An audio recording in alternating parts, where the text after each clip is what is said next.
नमस्कार, मैं हूं आपके साथ अंकिता पाल। ब्रेकिंग की शुरुआत करते हैं बड़ी खबर से। कपूरथला से बड़ी खबर आपको बता दें कि सुखपाल खैरा की मुश्किलें जो है वो काफी ज्यादा बढ़ गई हैं और हाईकोर्ट से जमानत के बाद नई एफआईआर जो है वो कांग्रेस विधायक सुखपाल सिंह खैरा धारा 195A 506 आईपीसी के तहत में केस दर्ज कर अभी जेल में ही रहना पड़ेगा। सुखपाल सिंह खैरा से बड़ी खबर आपको बता दें कि धारा 195A के तहत में जो मामला है वो दर्ज किया गया है। कपूरथला से बड़ी खबर, सुखपाल खैरा की जो मुश्किलें हैं वो काफी ज्यादा बढ़ गई हैं और हाईकोर्ट से जड़ा झटका लगा है। कांग्रेस विधायक हैं सुखपाल खैरा और अभी जेल में ही रहेंगे। धारा 195A के तहत में मामले को दर्ज किया गया है।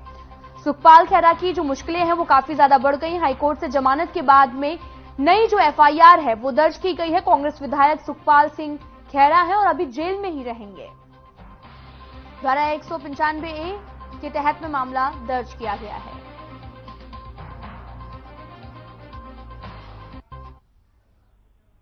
तो वहीं ईडी के समन पर दिल्ली के सीएम अरविंद केजरीवाल का बयान सामने आया है। आपको बता दें कि केजरीवाल ने क्या कुछ कहा है, आपको सुनवाते हैं।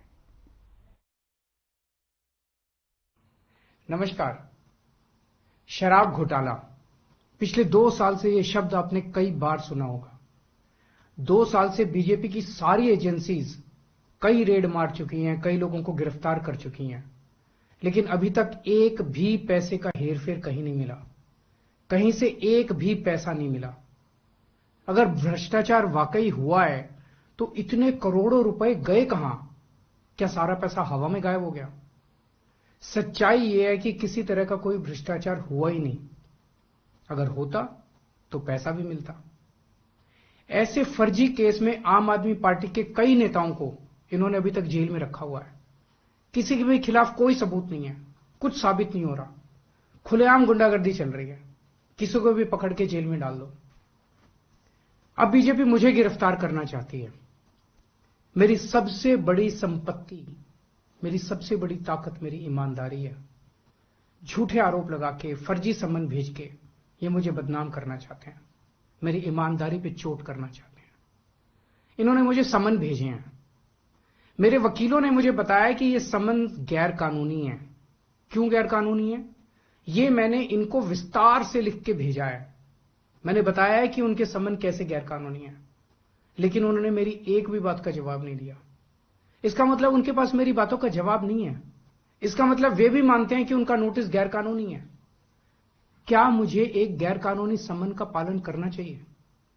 अगर कानूनी रूप से सही समन आएगा तो मैं पूरा सहयोग करूंगा। बीजेपी का मकसद जांच करना तो है ही नहीं। इनका मकसद तो लोकसभा चुनाव में मुझे प्रचार करने से रोकना है। ठीक लोकसभा चुनाव के पहले इन्होंने मुझे समन भेजा है। क्यों? इस जांच को चलते 2 साल हो गए। अभी ठीक लोकसभा चुनाव के पहले मुझे क्यों बुलाया जा रहा है? पहले क्यों नहीं बुलाया? सीबीआई ने मेरे को 8 महीने पहले बुलाया था। मैं सीबीआई में गया था, उनके सारे जवाब भी दिए थे। लेकिन अब ये लोग ठीक लोकसभा चुनाव के 2 महीने पहले मुझे बुला रहे हैं। तो बीजेपी का मकसद कोई पूछताछ करना थोड़ी है। इनका मकसद है पूछताछ के बहाने केजरीवाल को बुला लो और उसे गिरफ्तार कर लो, ताकि मैं लोकसभा चुनाव में प्रचार न कर पाऊं। आज बीजेपी भ्रष्टाचारियों को नहीं पकड़ रही, बल्कि खुलेआम ईडी और सीबीआई का इस्तेमाल करके दूसरी पार्टियों के नेताओं को तोड़ के बीजेपी में शामिल करवाने का काम किया जा रहा है। एक नहीं, 2 नहीं, कितने उदाहरण हैं जहां किसी पार्टी के नेता के खिलाफ ईडीआई सीबीआई के मामले चल रहे थे या उन पे गंभीर आरोप लगे हुए थे। जैसे ही वो नेता बीजेपी में शामिल हुए, उनके सारे पुराने मामले बंद कर दिए गए या ठंडे बस्ते में डाल दिए गए। तो जो इनकी पार्टी ज्वाइन कर लेता है उसके सारे मामले रफा दफा कर दिए जाते हैं। जो इनकी पार्टी में नहीं जाता वो जेल जाता है। आज मनीष सिसोदिया, संजय सिंह और विजय नायर इसलिए जेल में नहीं है कि उन्होंने भ्रष्टाचार किया है, वो इसलिए जेल में है क्योंकि उन्होंने बीजेपी में शामिल होने से इंकार कर दिया है। आज हम बीजेपी का मुकाबला क्यों कर पा रहे हैं? क्योंकि हमने कोई भ्रष्टाचार नहीं किया। अगर हमने जरा सा भी गलत काम किया होता तो दूसरे भ्रष्टाचारी नेताओं की तरह आज भी हम बीजेपी में शामिल हो चुके होते आज तक। इस तरह देश के ईमानदार नेताओं को जेल में डाल के और भ्रष्टाचारियों को अपनी पार्टी में शामिल करवा के ऐसे तो देश आगे नहीं बढ़ सकता। ये क्या चल रहा है? ये जो कुछ भी चल रहा है बहुत खतरनाक है। ये हमारे जनतंत्र के लिए बहुत गलत है। इसे रोकना होगा। मैं हमेशा देश के लिए लड़ा हूं, मेरा तन मन धन देश के लिए है, मेरी एक एक सांस देश के लिए है, मेरी खून की एक एक बूंद देश के लिए है, मेरे शरीर का एक एक कतरा देश के लिए समर्पित है। हमें मिलकर देश को बचाना है। मैं पूरी जी जान से इनके खिलाफ लड़ रहा हूं, आपका साथ चाहिए।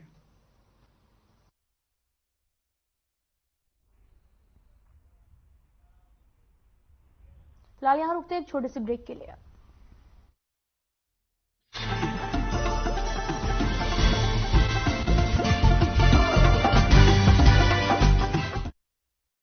हमारे देश को आजाद हुए 76 साल हो गए, लेकिन कई चीजों में हमको अभी आजादी नहीं मिली। जैसे कि सरकारी दफ्तरों में दुश्वारियां, परेशानियां, बदइंतजामियां। हमारे शहीदों को इस बात की कतई चिंता नहीं थी कि देश को आजादी मिलेगी या ना, लेकिन उनको एक बात की चिंता थी कि आजादी के बाद देश कौन से हाथों में जाएगा, देश के हालात क्या होंगे।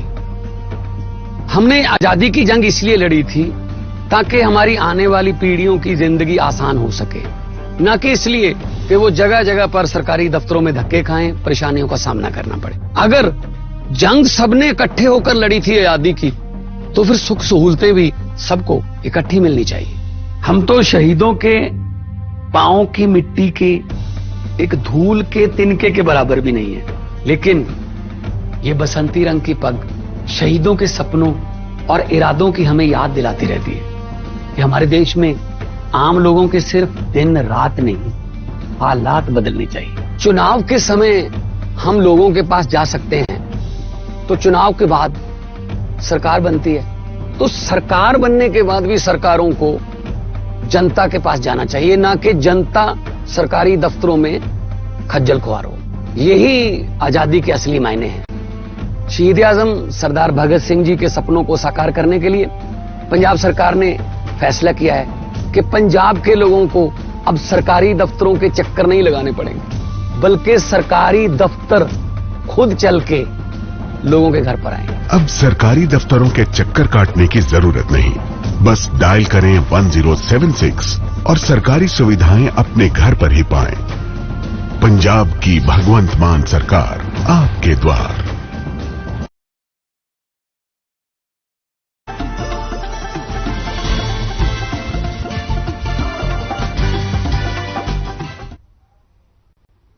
ब्रेक के बाद स्वागत है आप सभी का। रुख करते हैं खबरों की तरफ। पंजाब के होशियारपुर के एक गांव ददियाना में सुबह अचानक फायरिंग हुई और जिसमें गोली लगने से एक बसपा नेता और मौजूदा सरपंच की मौत हो गई है।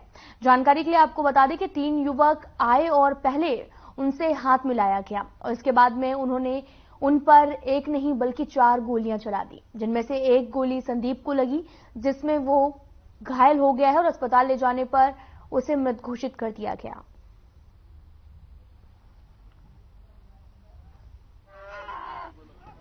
नहीं अभी इन्ने दिनों का रिपोर्ट सानू जब कोई बंदा कह रहा कि इन्ने दिनों का कोल हथियार घुमदा तो पुलिस की आ, पुलिस जो चिट्टा पींदे आ उन्होंने फड़ सकते हैं, ना चिट्टा बेचने वाले फड़ सकती है, ना गोलियां मारने वाले फड़ सकती है। सारे दी मिली भुगत वा सारे दे कोल और ये भी गल सुन लो, जेड़ा समाज दे उत्ते उठदा, जेड़ा साडे समाज दे विच बंदा सिर कढ़दा आ ਉਹਨੂੰ ਟਾਰਗੇਟ ਕੀਤਾ ਜਾਂਦਾ। ਟਾਰਗੇਟ ਕਿਉਂ ਕੀਤਾ ਜਾਂਦਾ ਕਿ ਉਹ ਦੂਸਰੇ ਬੰਦੇ ਦੀ ਸਪੋਰਟ ਨਾ ਕਰ ਸਕੇ, ਇਸ ਲਈ ਉਹਨੂੰ ਇਹ ਟਾਰਗੇਟ ਕਰਕੇ ਜਿਹੜਾ ਪਲਾਨ ਕਰਕੇ ਮਾਰਿਆ ਗਿਆ, ਕਿਉਂਕਿ ਉਹਨਾਂ ਨੂੰ ਪਤਾ ਸੀ ਜਿਨ੍ਹਾਂ ਦੇ ਕੁਝ ਪਹਿਲਾਂ ਝਗੜੇ ਹੋਏ ਆ ਉਹਨਾਂ ਨਾਲ ਬੈਠ ਕੇ ਰਾਜੀਨਾਮੇ ਹੋਏ ਆ, ਉਹਨਾਂ ਨੂੰ ਪਤਾ ਕਿ ਯਾਰ ਤੈਨੂੰ ਨਮੋਸ਼ੀ ਦੇਤੀ ਆ।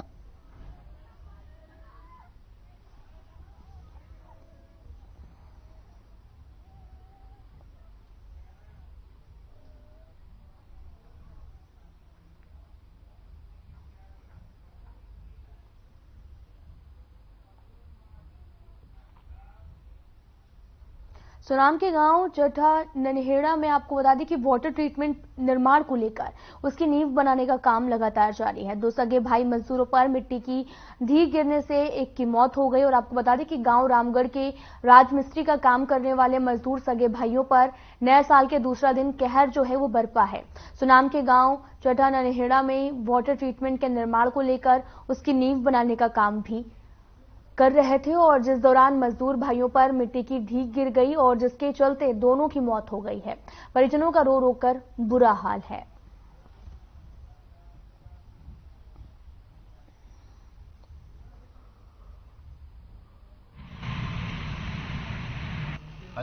ਅੱਜ ਸਾਨੂੰ ਇੱਕ ਸੂਚਨਾ ਪ੍ਰਾਪਤ ਹੋਈ ਚੱਠੇਗੜ ਨੇੜੇ ਪਿੰਡ ਇੱਕ ਟੋਬੇ ਦੀ ਪਟਾਈ ਦਾ ਕੋਈ ਕੰਮ ਚੱਲ ਰਿਹਾ ਸੀਗਾ। ਉਹਦੇ ਵਿੱਚ ਕੋਈ ਮਜ਼ਦੂਰਾਂ ਦੇ ਉੱਪਰ ਮਿੱਟੀ ਦੀ ਢਿੱਗਾ ਡਿੱਗਣ ਕਾਰਨ ਉਹਨਾਂ ਨਾਲ ਦੁਰਘਟਨਾ ਵਾਪਰ ਗਈ, ਜਿਨ੍ਹਾਂ ਦੇ ਵਿੱਚੋਂ ਇੱਕ ਮਜ਼ਦੂਰ ਦੀ ਕਹਿੰਦੇ ਸੀ ਮੌਕੇ ਤੇ ਹੀ ਆਪਣਾ ਡੈਥ ਹੋ ਗਈ ਤੇ ਦੂਸਰੇ ਮਜ਼ਦੂਰ ਨੂੰ ਜਿਹੜਾ ਇਲਾਜ ਲਈ ਸਿਵਲ ਹਸਪੀਟਲ ਸੁਨਾਮ ਭੇਜਿਆ ਗਿਆ। ਉਸ ਤੋਂ ਬਾਅਦ ਉਹਨੂੰ ਸੰਗਰੂਰ ਭੇਜਿਆ ਗਿਆ, ਜਿਸ ਤੋਂ ਉਹਦੀ ਹੁਣ ਹਾਲਤ ਸਟੇਬਲ ਹੈ। ਤੇ ਕੀ ਕਾਰਵਾਈ ਹੈ ਤੁਹਾਡੀ ਜੀ, ਮਤਲਬ ਤੁਸੀਂ ਇਸ ਮਾਮਲੇ ਨੂੰ ਲੈ ਕੇ?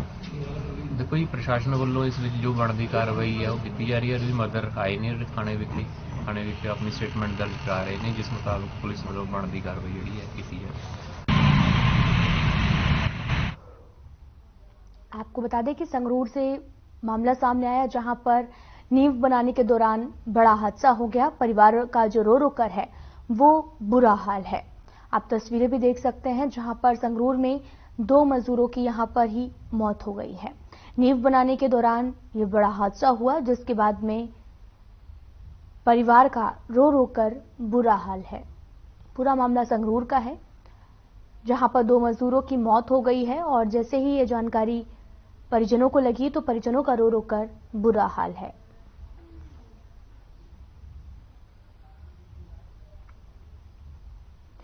संगरूर से पूरा मामला है, जहां पर 2 मजदूरों की मौत का मामला सामने आया है।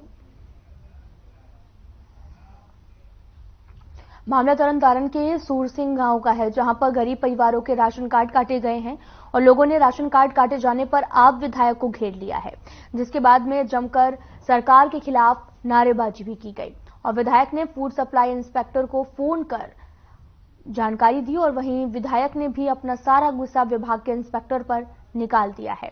दरअसल इंस्पेक्टर का ट्रांसफर कराने को भी कहा गया है।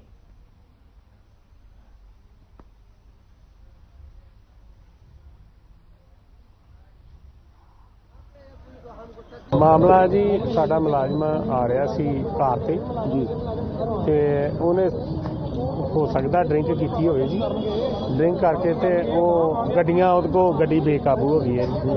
वो उन्हें 3-4 मोटरसाइकिल भनते हैं ते सट्टां लगियां 3-4 जाने। वर्दी पाई है? वर्दी पाई है। दारू पीती हुई?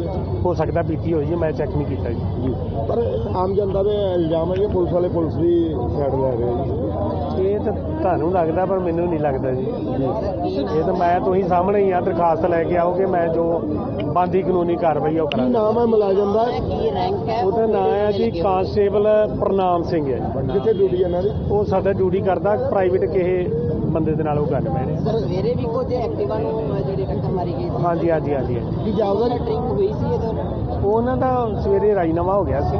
ਕੀ ਜਾਪਦਾ ਜੀ ਵਰਦੀ ਪਾ ਕੇ ਇਸ ਤਰ੍ਹਾਂ ਦੇ ਹੋਣੀ ਚਾਹੀਦੀ ਹੈ ਗੱਲ? ਇਹ ਮੈਂ ਕਿਹਾ ਹੋਣੀ ਤਾਂ ਨਹੀਂ ਚਾਹੀਦੀ, ਕਿਸੇ ਦੀ ਵੀ ਨਹੀਂ ਹੋਣੀ ਚਾਹੀਦੀ, ਭਾਵੇਂ ਵਰਦੀ ਪਾਈ ਆ ਭਾਵੇਂ ਨਹੀਂ ਪਾਈ। ਇਹ ਇਦਾਂ ਕਿਤੇ ਵੀ ਕਿਸੇ ਬੰਦੇ ਨੂੰ ਨਹੀਂ ਹੋਣੀ ਚਾਹੀਦੀ। ਲੋਕਾਂ ਵੱਲੋਂ ਜਿਹੜਾ ਉਹ ਜਾਣ ਨਹੀਂ ਦਿੱਤਾ ਜਾ ਰਿਹਾ, ਜਿਹੜੀ ਗੱਡੀ ਉਹਨੂੰ ਜਾਣ ਨਹੀਂ ਦਿੱਤਾ ਜਾ ਰਿਹਾ, ਕੀ ਕਾਰਵਾਈ ਹੋਏਗੀ? ਉਹ ਕਾਰਵਾਈ ਵੇਖੋ, ਇਹ ਜਾਣ ਦੇਣਗੇ ਤੇ ਫਿਰ ਆਪਾਂ ਬੰਦੀ। ਜਨਾਬ ਆਮ ਜਨਤਾ ਨੇ ਮਿਸਬਿਹੇਵ ਕੀਤਾ ਸਾਡੇ ਜੋ ਵੀਡੀਓ ਪਈ ਹੋਈ ਹੈ। ਚਲੋ ਤਾਂ ਆਪਾਂ ਜਾ ਕੇ ਜਦੋਂ ਜਿਹੜੀ ਆਓਗੇ ਤੁਸੀਂ ਸਾਡੇ ਕੋਲ ਤਾਂ ਆਪਾਂ ਜੋ ਕਾਨੂੰਨੀ ਕਾਰਵਾਈ ਹੈ ਉਹ ਕਰਦੇ ਹਾਂ। ਠੀਕ।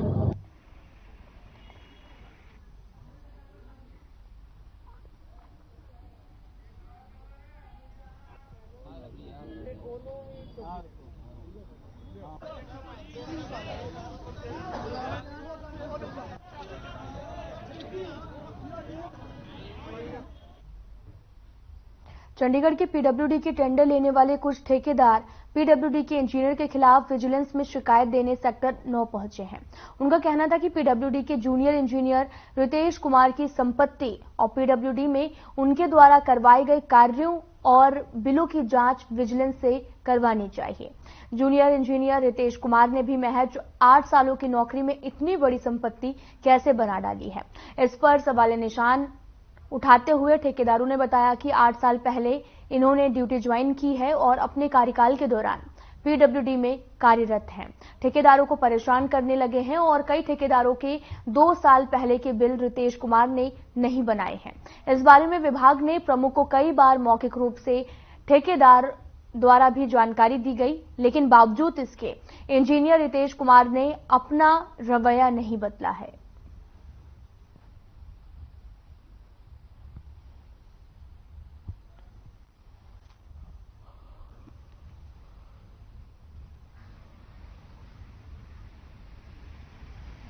सर मामला ये है कि मैंने जेई का घर बनाया था, कंस्ट्रक्शन किया था, और उसने पैसे देने से मना कर दिया और वो कहता है कि मैं गवर्नमेंट के जो भी काम है उसमें वो एडजस्टमेंट कर दूंगा, लेकिन तुम्हारे पैसे नहीं दूंगा। और उसके बाद फिर सर इससे पहले भी मैंने एसएसपी सर को चंडीगढ़ में कंप्लेन दे रखी है सर। और मेरे अलावा भी सरकारी काफी सारे कॉन्ट्रैक्टर के इन्होंने बिल नहीं बनाए हैं और सबके साथ ही सेम बर्ताव करते हैं सर। कितनी देर से होगी जो पैसे नहीं दे रहे और भी ठेकेदारों के? सर क्या नाम है? सर जेई का नाम रितेश कुमार है और करीब 2 सालों के बिल ठेकेदारों के अभी तक नहीं बने हैं सर। क्यों रोके क्यों हुए हैं सर? क्या मामला? इस जेई का सिर्फ यही सिस्टम है, जब तक कोई मतलब कमीशन नहीं मतलब उनको देता है, कोई पैसा नहीं देता है, तब तक ये उस बिल को हाथ ही नहीं लगाते हैं सर। आपसे भी क्या डिमांड की? मेरे से ये डिमांड करी थी कि जो घर बना रहे हैं है ना, इसका पैसा मैं नहीं दूंगा, सरकारी डिपार्टमेंट में देख लूंगा मैं।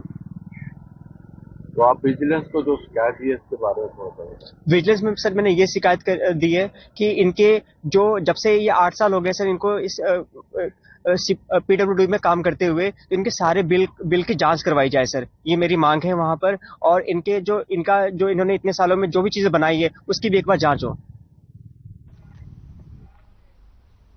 अमृतसर के बटाला रोड पर एक शराबी, आपको बता दें कि पुलिस ने नशे की हालत में सड़क पर खड़ी करीब 4 बाइक को टक्कर मार दी है। टक्कर लगने से 2 नौजवान घायल भी हो गए, हालांकि जान माल का कोई भी नुकसान नहीं हुआ। लोगों का कहना है कि सड़क पर खड़े थे, तभी पीछे से एक गाड़ी ने उन्हें टक्कर मार दी है और मौके पर पहुंचकर जांच शुरू कर दी गई है।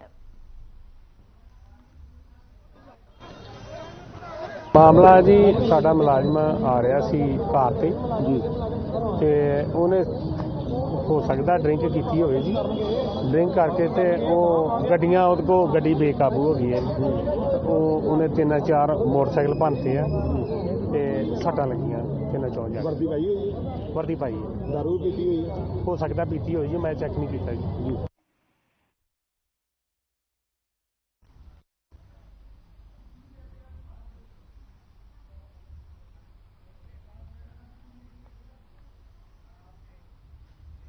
फिलहाल यहां रुकते हैं एक छोटे से ब्रेक के लिए।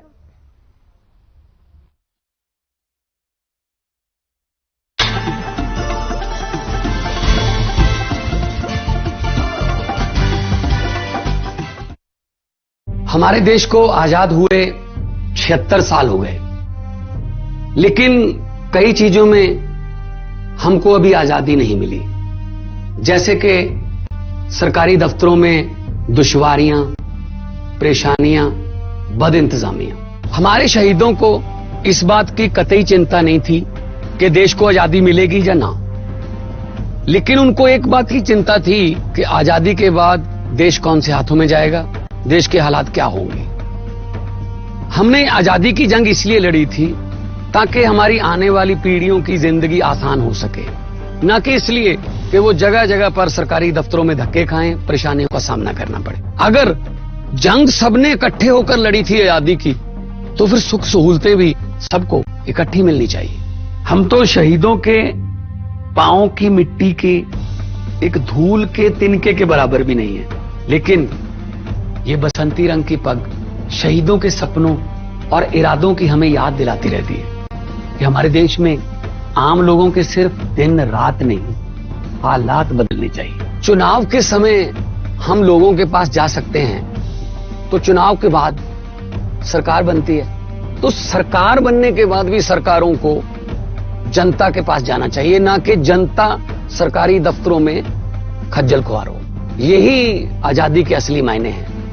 शहीद आजम सरदार भगत सिंह जी के सपनों को साकार करने के लिए पंजाब सरकार ने फैसला किया है कि पंजाब के लोगों को अब सरकारी दफ्तरों के चक्कर नहीं लगाने पड़ेंगे, बल्कि सरकारी दफ्तर खुद चल के लोगों के घर पर आए। अब सरकारी दफ्तरों के चक्कर काटने की जरूरत नहीं, बस डायल करें 1076 और सरकारी सुविधाएं अपने घर पर ही पाएं।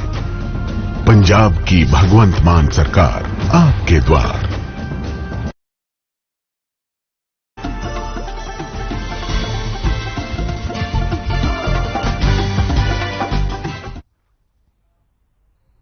ब्रेक के बाद स्वागत है आप सभी का। रुक करते हैं खबरों की तरफ। लुधियाना में गुरुवार सुबह टिब्बा रोड संधू कॉलोनी में यार्न गोदाम में गैस रिसाव के बाद में 2 सिलेंडर में विस्फोट हो गया। धमाकों से पूरा इलाका तबाह हो गया है। आग लगने से इलाके में अफरा तफरी मच गई। हालांकि दुर्घटना के समय यार्न गोदाम में कोई भी नहीं था।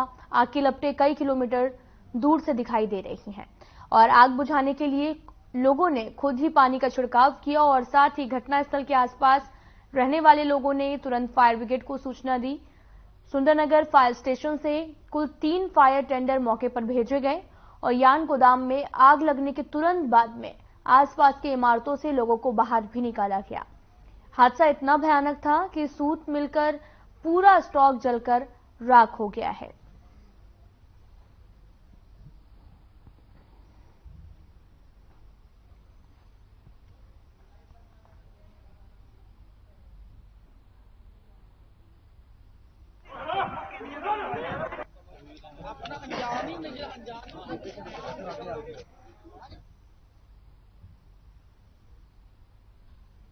कपूरथला में जिले की कई कर्मचारी यूनियन के नेता और एक महिला कर्मचारी के परिवार ने नवाब जस्सा सिंह अहलुवालिया सरकारी कॉलेज के बाहर में धरना प्रदर्शन किया और साथ ही आपको बता दें कि मामला कॉलेज की एक महिला कर्मचारी की मौत का है, जिसकी मोहाली में उपचार के दौरान मौत हो गई थी।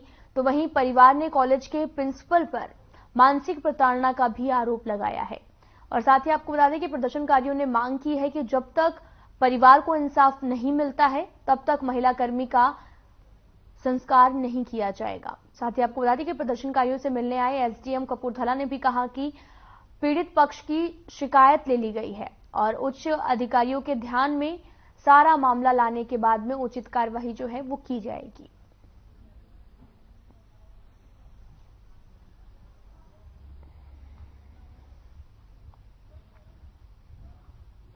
ਤਾਂ ਮੁਆਵਜ਼ਾ ਬੜਾ ਵਧੀਆ। ਹਾਦਸੇ ਬਾਰੇ ਕੀ ਕਹਿਣਾ ਚਾਹੁੰਦੇ ਹੋ? ਬਹੁਤ ਹੀ ਮੰਦਭਾਗੀ ਘਟਨਾ ਹੈਗੀ ਹੈ ਕਿ ਇੱਕ ਸਾਡੇ ਮੁਲਾਜ਼ਮ ਜਿਹੜੇ ਹੈਗੇ ਆ ਉਹਨਾਂ ਦੀ ਅਕਸਮਾਤ ਔਰ ਬੇਟਾਈਮੇ ਜਿਹੜੀ ਹੈਗੀ ਮੌਤ ਹੋ ਗਈ ਹੈ। ਬਹੁਤ ਦੁੱਖ ਦੀ ਘਟਨਾ ਹੈਗੀ ਹੈ। ਮੈਨੂੰ ਇੱਕ ਮ੍ਰਿਤਕ ਦੇ ਕਰਮਚਾਰੀ ਹੈਗੇ ਉਹਨਾਂ ਦੇ ਮਾਤਾ ਜੀ ਵੱਲੋਂ ਇੱਕ ਐਪਲੀਕੇਸ਼ਨ ਵੀ ਪ੍ਰਾਪਤ ਹੋਈ ਹੈਗੀ ਹੈ ਔਰ ਇਹਦੇ ਕੰਟੈਂਟਸ ਦੇਖ ਕੇ ਜਿਹੜੀ ਵੀ ਬਣਦੀ ਕਾਰਵਾਈ ਹੈਗੀ ਅਸੀਂ ਅਮਲ 'ਚ ਲੈ ਕੇ ਆਉਂਦੇ ਹਾਂ। ਇੱਕ ਵਾਰੀ ਮੈਂ ਡਿਸਕਸ करना पड़ेगा क्योंकि बतौर SDM मेरे को मेरे महकमा दूसरा हैगा वा मेरे दायरे तो ये चीज़ां थोड़ियां बाहर नहीं थी। मैनू उच्च अधिकारियों नाल जिहड़ा हैगा राबता कायम करके जो भी असीं बन सकदा हैगा असीं सर जिहड़ा धरना हम दिता वा ये तुहाडे श्वासन ते धरना हम चक रहे ये देखो धरना इन्हां ने लगाया हैगा यही जानते हैगे ने पर मैं मृतक के माता जी उन्हां दी भैणां दे नाल बाकी सारे जिहड़े जथेबंदियां आई हैगियां उन्हां दे नाल गल कीती हैगी है ਤੇ ਮੇਰੇ ਖਿਆਲ ਸਾਰੇ ਆਸ਼ਵਸਤ ਹੈਗੇ ਨੇ ਔਰ ਧਰਨੇ ਬਾਰੇ ਤੇ ਇਹੀ ਬਿਹਤਰ ਦੱਸ ਸਕਦੇ ਨੇ। ਸਰ ਕਾਫੀ ਮੈਂਟਲੀ ਟੌਰਚਰ ਕੀਤਾ ਗਿਆ ਪੇਸ਼ੈਂਟ ਨੂੰ। ਹਾਂ ਮੈਂ ਐਪਲੀਕੇਸ਼ਨ ਦੇ ਵਿੱਚ ਪੜ੍ਹ ਰਿਹਾ ਸੀਗਾ ਇੱਕ ਵਾਰੀ ਅਸੀਂ ਸਾਰੀਆਂ ਚੀਜ਼ਾਂ ਜਿਹੜੀਆਂ ਹੈਗੀਆਂ ਉਹਦੀ ਤਫਤੀਸ਼ ਕਰਕੇ ਹੀ ਕੁਝ ਕਹਿ ਪਾਵਾਂਗੇ। ਸਰ ਕਿੱਥੇ ਦੇ ਰਹਿਣ ਵਾਲੇ ਤੇ ਇਹ ਕਪੂਰਥਲੇ ਦੇ ਹੀ ਰਹਿਣ ਵਾਲੇ ਸੀਗੇ। ਹਾਂਜੀ ਮੁਹੱਲਾ ਸਿੰਘਪੁਰਾ ਕਪੂਰਥਲਾ ਔਰ ਉਮਰ ਇਹਨਾਂ ਦੀ ਤਕਰੀਬਨ 44 साल की। कितनी की देर होगी जॉब कर रही है? 2005 तो जॉब कर रहे हैं जी। मेरा नाम कुलविंदर कौर। ठीक है। फिलहाल इस बुलेटिन में इतना ही। नमस्कार।